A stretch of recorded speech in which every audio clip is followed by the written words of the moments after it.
Hi, everybody. It's Professor Goldstein back again to do the last little piece of section 12.3, and that is vector and scalar projections. So let's get to it.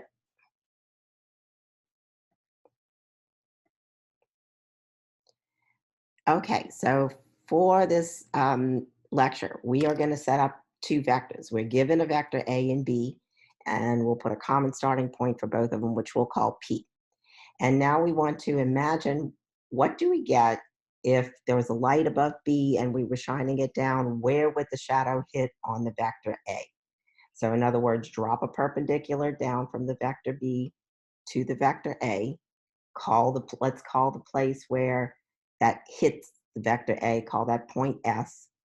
Let's let theta be the angle between those two vectors A and B. And so PS, the vector PS, is what we're going to call the projection of B onto A. So that's there's two ways you can think of it. You can talk about a vector projection, in which case you describe the vector, and you want the magnitude of that vector. So the projection, excuse me, the vector projection is going to point in the direction of A. That's obvious. And the magnitude of that vector is going to be the length of this line segment from P to S. So let's try to compute what that is in terms of the ingredients of the problem, B, A, and theta. Okay. Okay. So, oops. Okay.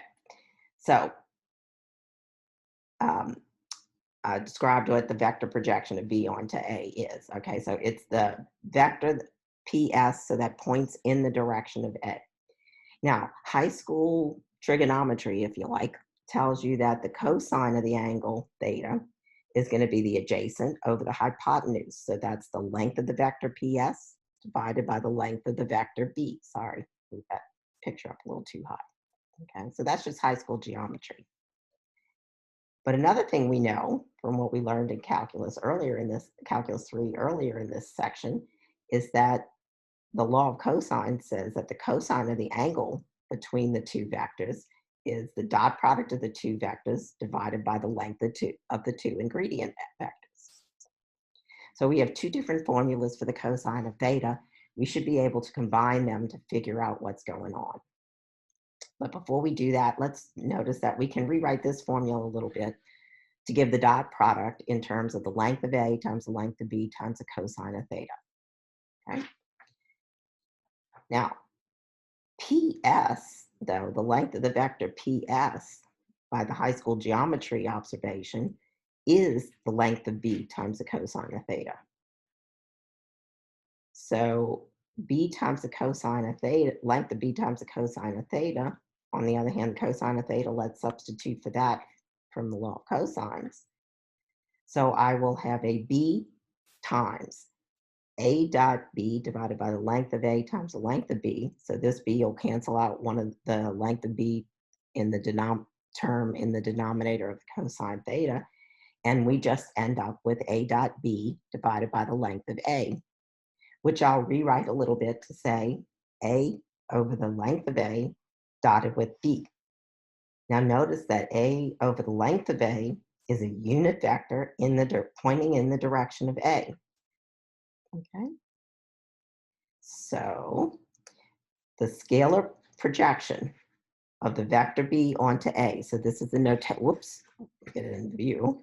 So this is the scalar projection of the vector B in the direction of A, also called the component of B in the direction of A, is, by what we just observed, A over the length of A dotted with B. Okay, so that's our scalar projection. It's that vector, or it's the length of that vector PS. So that's our formula for the scalar projection. For the vector projection, let me try to leave this. For the vector projection, okay, so again, that's our, there's our vector PS. And it's the vector that points in the direction of PS. So how do we know which vector points in the direction of PS? Well, A, you need the same magnitude. So we need it to have the magnitude of PS, which we just worked out to be A dot B over the length of A. And now you want to preserve that magnitude and multiply and get a vector. So what's a way to guarantee that? Multiply by a unit vector. And what's the unit vector that points in the direction of A? It's A divided by the length of A. So this formula, when you think about it, makes perfectly good sense. This is what you want to be the magnitude of the projection of B onto A. And you want it to point in the direction of A, but if you multiply by anything except a unit vector, you would change the magnitude. Okay, so we multiply by that. And then you could rewrite that a little bit. So sometimes you'll see the formula written this way. Okay, so that's just changing the formula. And notice everything inside of here is a scalar. The dot product gives you a scalar. The length of something is a scalar. So if you square it, it's a scalar. So this is a scalar times a vector. That's a vector. That's what we wanted. We wanted a vector projection, B onto A. All right, so let's look at how you do this in an example. Let's take two vectors, A and B. So take A to be the vector minus 1, 4, 8, and take B to be the vector 12, 1, 2. Okay. What's the scalar component of B in the direction of A? So by definition, as A dot B divided by the length of A. So we write down A, we write down B, we take the dot product, and how do you get the length of A? Well, we remember you get the length by taking each of the components of A, squaring it, and then adding them up. So I get minus 1 squared, plus 4 squared, plus 8 squared. Add them all up. So that denominator gives me 81, so I have the square root of 81. We all know that one. And now in the numerator, take the dot product. 12 times minus 1, plus 4 times 1, plus 8 times 2. So you get this addition, and then you add that up, and you get 8. So it's 8 over 9. Okay, so that's the scalar component of B in the direction of A. How do you get the vector projection? The easiest way to do that is to take the scalar component of the scalar projection of B in the direction of A, and then multiply by the unit vector in the direction of A.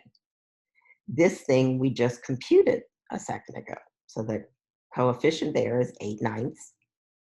And now we take A and divide it by its length, which we also worked out in the above thing. It's already 9. We already know it's 9. So then combining that, we get 8 over 81 times the vector A. And that's it. That's your vector projection of the vector B onto the vector A. Okay, so these are pretty straightforward. It's just learn the formulas and apply them carefully. And that's it for this lecture. And that concludes section 12.3. Okay, see you again next week. Don't forget to try your homework.